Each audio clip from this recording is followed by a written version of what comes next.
देखिए, इसके पहले कि हम लोग लेक्चर की शुरुआत करें, एक छोटी सी इन्फॉर्मेशन है, 2 मिनट आप लोगों का लगना है, थोड़ा सा जान लीजिए। देखिए, यूपी पीसीएस प्रीलिम्स के टेस्ट सीरीज का डिस्कशन हमारा चल रहा है, जहां पर हम 50 से ज़्यादा टेस्ट सीरीज को आप लोगों को प्रोवाइड करेंगे पीडीएफ फॉर्म में विद आंसर की। इसके अलावा यहाँ पर हम आपको मंथली करंट अफेयर्स क्विज प्रदान करेंगे, जो कि जनवरी 2021 से लेकर के सितंबर 2021 तक का होगा। और साथ ही साथ मंथली एडिटोरियल्स का संग्रह भी आपको प्रदान किया जाएगा, जो कि जनवरी 2021 से लेकर के सितंबर 2021 के मध्य तक का होगा। और साथ ही साथ सभी विषयों के लगभग 100 पेज के आपको नोट्स प्रोवाइड करवाए जाएंगे, जो कि करंट से रिलेटेड होगा। और लगभग 10 से 11 पेज के नोट्स आपको डेली, मतलब छोटे छोटे टुकड़ों में करके आपको वह नोट्स प्रोवाइड करवाए जा रहे हैं। ठीक है, इन सब के लिए जो फीस है वह मात्र 300 रुपये है। और इसके लिए आपको हमारे व्हाट्सएप नंबर 9044883929 पर हाय या हेलो लिख करके मैसेज करना होगा। तो फिलहाल चलिए चलते हैं सीधा लेक्चर की तरफ। नमस्कार दोस्तों, स्वागत है आप सभी का हमारे चैनल कैवल एकेडमी पर। देखिए, हमारा ये घटना चक्र के आधुनिक भारत के इतिहास का डिस्कशन चल रहा है, जहाँ पर फिलहाल इस लेक्चर में हम लोग बात करेंगे 1906 के मुस्लिम लीग के 1906 के मुस्लिम लीग के गठन के बारे में। तो चूँकि हमारा डिस्कशन जो है वह प्रश्नोत्तर के माध्यम से ही होता है, चलते हैं सीधा प्रश्नों की तरफ और बात करते हैं हमारे इस चैप्टर के पहले प्रश्न के बारे में, जहाँ पूछा जा रहा है कि निम्नलिखित में से किसने ऑल इंडिया मुस्लिम लीग की स्थापना की थी? ए. सर सैयद अहमद खां, बी. सर मोहम्मद इकबाल, सी. आगा खां, या फिर डी. नवाब सलीमुल्लाह खां। चलिए, इसका जो सही आंसर है वह है ऑप्शन नंबर डी, नवाब सलीमुल्लाह खां के द्वारा ऑल इंडिया मुस्लिम लीग की स्थापना की गई वर्ष 1906 में। पूरी कहानी बिल्कुल आराम से सुनिए। देखिए, आइए यहाँ एक्सप्लेनेशन से देखिए, अक्टूबर 1906 में आगा खां के नेतृत्व में मुस्लिमों के शिमला प्रतिनिधिमंडल ने एक ऐसी केंद्रीय मुस्लिम सभा बनाने का विचार किया जिसका उद्देश्य मुसलमानों के हितों का संरक्षण हो। यानी कि अक्टूबर 1906 में शिमला में मुसलमानों का एक प्रतिनिधिमंडल मिलता है आगा खां के नेतृत्व में, और वहीं पर मुस्लिम हितों के संरक्षण करने वाली एक संस्था या संगठन के गठन करने का विचार किया जाता है। और इसी विचार को आगे बढ़ाने के लिए ढाका में अखिल भारतीय मुस्लिम शैक्षिक सम्मेलन जब होता है, तो उस दौरान दिसंबर 1906 में इस सम्मेलन के स्वागत समिति के अध्यक्ष, इस सम्मेलन किसके, all India Mohammedan education conference के स्वागत समिति के अध्यक्ष और राजनीतिक बैठक के संयोजक ढाका के नवाब सलीमुल्लाह खां ने अखिल भारतीय मुस्लिम लीग के गठन का प्रस्ताव किया था। ठीक है, तो all India Mohammedan education conference 1906 का अध्यक्ष कौन था, के स्वागत समिति का अध्यक्ष कौन था, तो वह थे ढाका के नवाब सलीमुल्लाह खां। ठीक है, और इन्हीं के द्वारा अखिल भारतीय मुस्लिम लीग के गठन का प्रस्ताव जो है वह पेश किया गया। अब वकार उल मुल्क को इसका अध्यक्ष बनाया गया और एक 56 सदस्यीय अस्थायी समिति का चयन किया गया।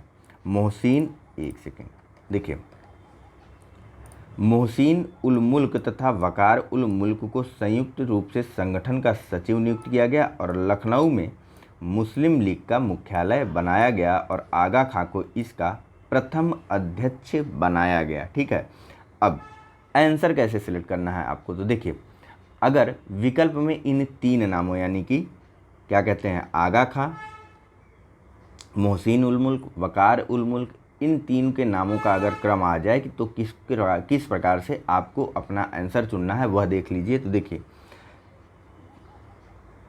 इनमें से कोई 2 नाम रहने पर संस्थापक के रूप में चयन का वरीयता क्रम इस प्रकार होगा। सबसे पहले नंबर पर आपको रखना है सलीमुल्लाह खां को, दूसरे नंबर पर आपको स्थान देना है आगा खां को, और तीसरे नंबर पर स्थान देना है मोहसिन उल मुल्क को। ठीक है, कैसे कैसे, तो पहले नंबर पर अगर पूछ ले कि मुस्लिम लीग की स्थापना संस्थापक अध्यक्ष कौन थे या मुस्लिम लीग की स्थापना किसके द्वारा की गई थी, तो यदि विकल्पों में आगा खान के अलावा सलीमुल्लाह खां हैं तो आप सलीमुल्लाह खां के साथ जाएंगे, और यदि आगा खां है और सलीमुल्लाह खां नहीं है, मोहसिन उल मुल्क हैं, तब आप आगा खां के साथ जाएंगे, और यदि यह दोनों नहीं है, केवल मोहसिन उल मुल्क है, तो आप मोहसिन उल मुल्क के साथ जाएंगे। ठीक है, चलिए, पूछा जा रहा है कि मुस्लिम लीग के संस्थापक कौन थे। ए लियाकत अली, बी शौकत अली, सी नवाब सलीमुल्लाह या फिर डी M.A. जिन्ना। तो सही आंसर ऑप्शन नंबर सी नवाब सलीमुल्लाह खां। नेक्स्ट और अगला प्रश्न है कि 1906 में मुस्लिम लीग की स्थापना हुई थी। ए लाहौर में, बी दिल्ली में, सी कलकत्ता में या फिर डी ढाका में। चलिए, जो सही आंसर है इसका वह है ऑप्शन नंबर डी 1906 में मुस्लिम लीग की स्थापना ढाका में हुई थी। नेक्स्ट, अखिल भारतीय मुस्लिम लीग की स्थापना किस वर्ष में हुई थी। ए 1905, 1904, 1907, 1906। तो अखिल भारतीय मुस्लिम लीग की स्थापना वर्ष 1906 में हुई थी। नेक्स्ट, मुस्लिम लीग का प्रथम अध्यक्ष कौन था। तो मुस्लिम लीग के जो प्रथम अध्यक्ष थे वह थे आगा खान। नेक्स्ट, 1907 में मुस्लिम लीग का वार्षिक अधिवेशन कहाँ हुआ था। ए ढाका में, बी कराची में, सी अलीगढ़ में या फिर डी लखनऊ में। चलिए, इसका जो सही आंसर है वह है ऑप्शन नंबर बी 1907 में मुस्लिम लीग का वार्षिक अधिवेशन जो है वह कराची में संपन्न हुआ और 1908 में इसका वार्षिक अधिवेशन जो है वह संपन्न हुआ था अमृतसर में। देखिए, मुस्लिम लीग की स्थापना 1906 में ढाका में की गई थी। इसका मुख्यालय जो है वह लखनऊ में बनाया गया था और इसका प्रथम वार्षिक अधिवेशन 1907 का जो है वह संपन्न हुआ था कराची में और 1908 का इसका वार्षिक अधिवेशन संपन्न हुआ था अमृतसर में।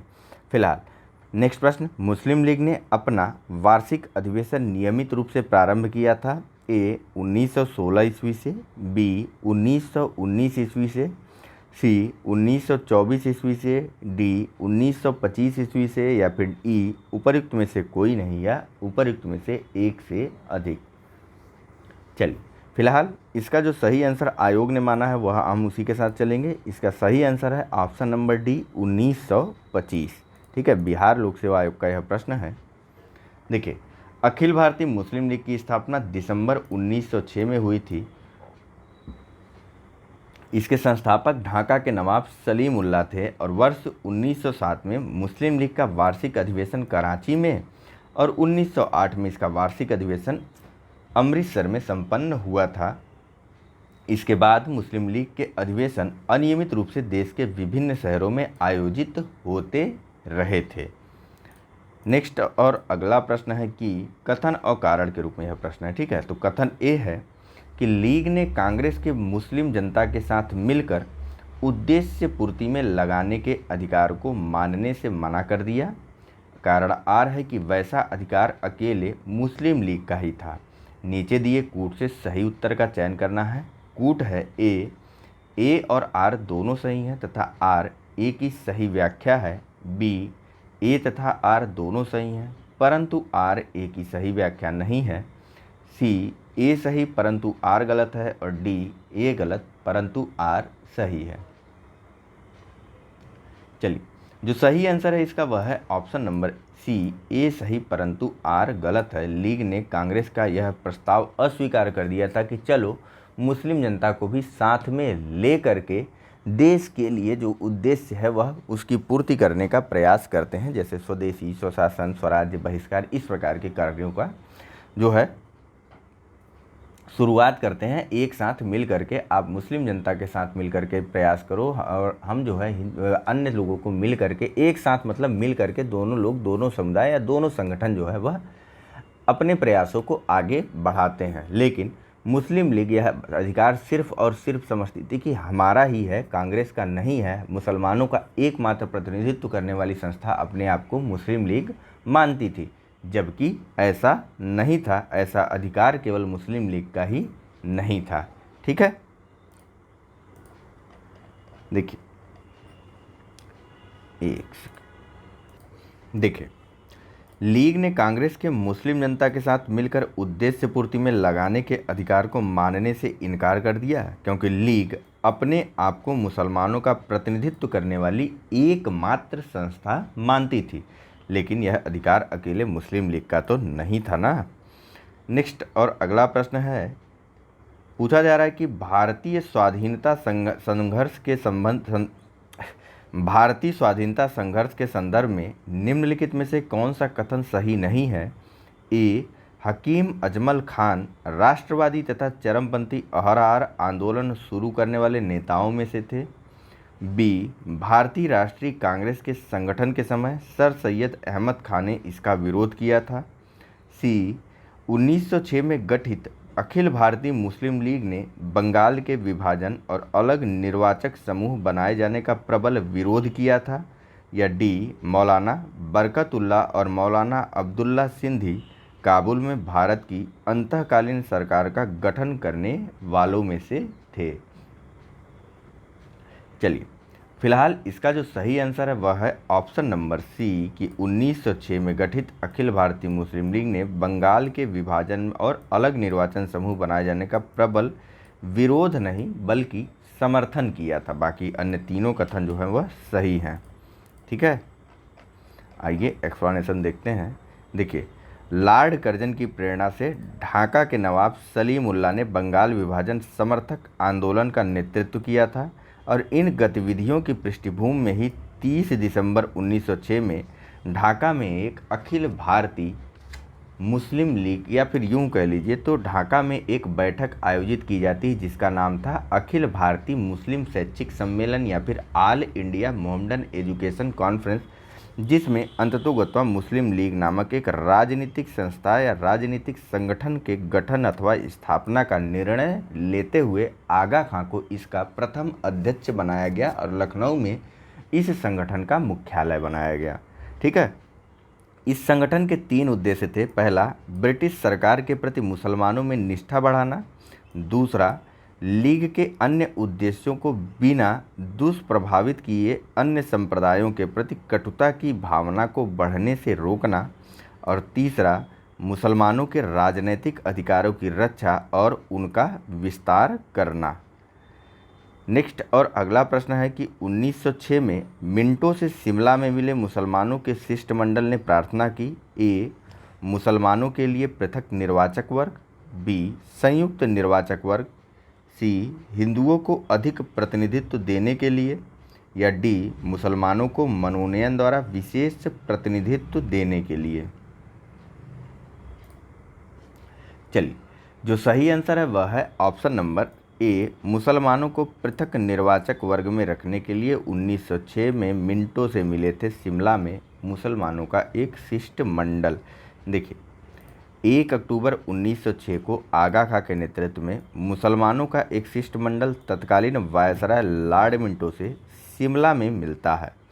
शिष्टमंडल ने प्रांतीय, केंद्रीय और स्थानीय निकायों में निर्वाचन हेतु मुसलमानों के विशिष्ट स्थिति की मांग की थी और इस मांग के जवाब में मिंटो ने मुसलमानों को आश्वासन देते हुए कहा कि उनके राजनीतिक अधिकारों और हितों की भारत में रक्षा की जाएगी और आगे चल कर के मार्ले मिंटो सुधार भी लागू किए गए थे।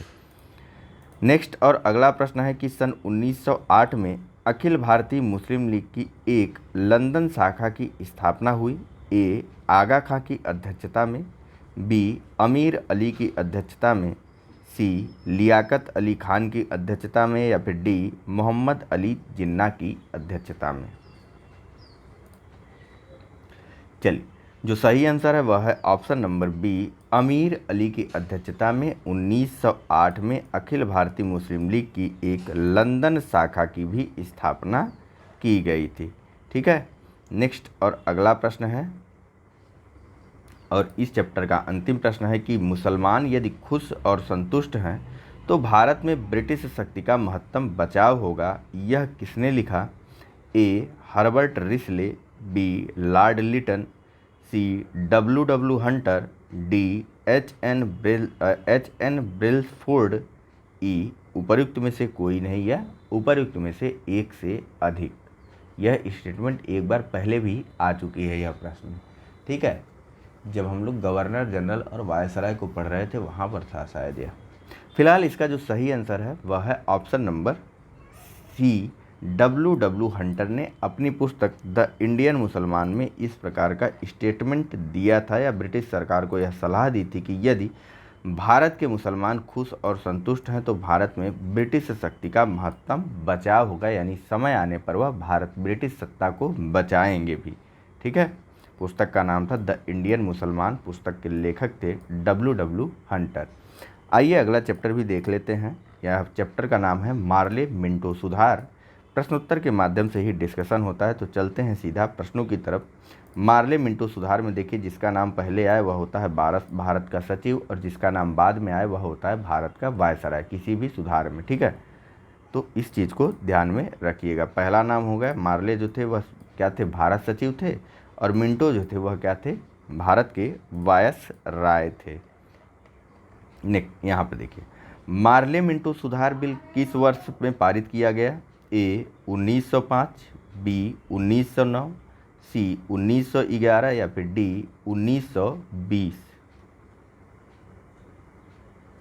चलिए, जो सही आंसर है इसका वह है option number B. Morley Minto सुधारों को जो है वह लागू किया गया था वर्ष 1909 में। आइए जानते हैं इसके प्रावधानों के बारे में, या फिर किस प्रकार की प्रक्रिया को अपनाया गया था इस मार्ले मिंटो सुधार को। तो देखिए, वर्ष 1905 में करजन के स्थान पर लॉर्ड मिंटो को भारत सचिव, या भारत सचिव नहीं, लॉर्ड मिंटो को भारत का वायसराय बनाया गया और जॉन मार्ले को भारत का सचिव। इनके द्वारा किए गए सुधारों को ही मार्ले मिंटो सुधार के नाम से जाना जाता है। और ब्रिटिश संसद द्वारा पारित संवैधानिक सुधार, जिन्हें औपचारिक रूप से भारत परिषद अधिनियम 1909 कहा गया, उनको सामान्य बोलचाल की भाषा में मार्ले मिंटो सुधार कहा जाता है। इस अधिनियम या इस सुधार का जो सबसे बड़ा दोष था वह था सांप्रदायिक प्रतिनिधित्व प्रणाली के तहत मुसलमानों के लिए एक पृथक निर्वाचन मंडल की व्यवस्था करना। ठीक है, और यही नींव रख दी गई थी भारत के विभाजन की। गांधी जी ने इसके बारे में कहा था कि मार्ले मिंटो सुधार ने हमारा, या इंडियन काउंसिल एक्ट 1909 ने हमारा सर्वनाश कर दिया, और साथ ही साथ सदियों से बनाई हमारी राष्ट्रीय एकता में एक ही चोट से समाप्त भी कर दिया था। ठीक है, नेक्स्ट और अगला प्रश्न है कि 1909 में इंडियन काउंसिल एक्ट में किस एक बात की व्यवस्था की गई थी? ए द्वैध शासन प्रणाली, बी सांप्रदायिक प्रतिनिधित्व, सी संघीय व्यवस्था, या फिर डी प्रांतीय स्वायत्तता। तो इसका जो सही आंसर है वह है ऑप्शन नंबर बी, सांप्रदायिक प्रतिनिधित्व की व्यवस्था की गई थी 1909 के भारत परिषद अधिनियम या फिर मार्ले मिंटो सुधार अथवा इंडियन काउंसिल एक्ट में। ठीक है, नेक्स्ट, राष्ट्रीय आंदोलन की अवधि में जिस घटना में मतभेद के बीच थे और वह जिसने अंततः देश का विभाजन कराया थी, ए 1906 में मुस्लिम लीग की स्थापना, बी 1905 में बंगाल का विभाजन, सी गांधी जी द्वारा खिलाफत आंदोलन को समर्थन, या डी विधानसभाओं में मुसलमानों के लिए पृथक निर्वाचन क्षेत्रों और स्थानों का आरक्षण। चलिए, इसका जो सही आंसर है वह है ऑप्शन नंबर डी, विधानसभाओं में मुसलमानों के लिए पृथक निर्वाचन क्षेत्रों और स्थानों के आरक्षण ने मतभेद के बीज बो दिए थे राष्ट्रीय आंदोलन के चरण में। ठीक है, देखिए 1909 में मार्ले मिंटो सुधारों का जो सबसे बुरा या सर्वाधिक दोषपूर्ण जो पक्ष था वह था मुसलमानों को पृथक अथवा सांप्रदायिक निर्वाचन पद्धति की सुविधा प्रदान करना। इस सुविधा ने कालांतर में भारत के सार्वजनिक सांप्रदायिक जीवन को विषाक्त कर दिया और अंततः देश में विभाजन के बीजारोपण का काम किया। इसके विषय में जवाहरलाल नेहरू ने कहा था कि इससे उनके चारों ओर एक राजनीतिक प्रतिरोध बन गए जिन्होंने उन्हें शेष भारत से अलग कर दिया, और इसने शताब्दियों से आरंभ हुए एकता तथा मिलन की ओर किए गए सभी प्रयत्नों को पलट दिया था। ठीक है, मान लीजिए कि यह कोई समुदाय है, यह ए मान लीजिए ए है। ठीक है, अब इसको जो है एक अलग से, यह मान लीजिए यह पूरा देश है। ठीक है, बाकी जगह तो बी बी बी बी रह रहे हैं। ठीक है, B B B B B B B B रह रहे हैं, लेकिन यह जहाँ ये ए है, इसको इस पूरे देश के अंदर जो है अलग से अपना नेता चुनने के लिए और अलग से किसी एक ही समुदाय या एक ही वर्ग को वोट देने के लिए निश्चित किया गया। अब इसके चारों ओर तो यह घेरा बन गया ना, यह जो इसके पास विकल्पों का अभाव हो गया, इसको उन्हीं में से किसी एक को चुनना है। अन्य के साथ यह नहीं जा सकता है या अन्य इसके लिए किसी भी प्रकार का प्रयत्न या कार्य नहीं कर सकते हैं। तो अंततोगत्वा धीरे धीरे जो है इस प्रकार से मतभेद तो हुआ था, धीरे धीरे मनभेद भी होना शुरू हो गया था। नेक्स्ट और अगला प्रश्न इसमें नहीं है। फिलहाल यह चैप्टर जो है यहीं पर समाप्त हो जाता है। अगले लेक्चर में हम लोग बात करेंगे दिल्ली दरबार और राजधानी परिवर्तन के बारे में। तो thank you very much for discussion. Channel को लाइक, सब्सक्राइब और शेयर करना मत भूलिएगा। धन्यवाद।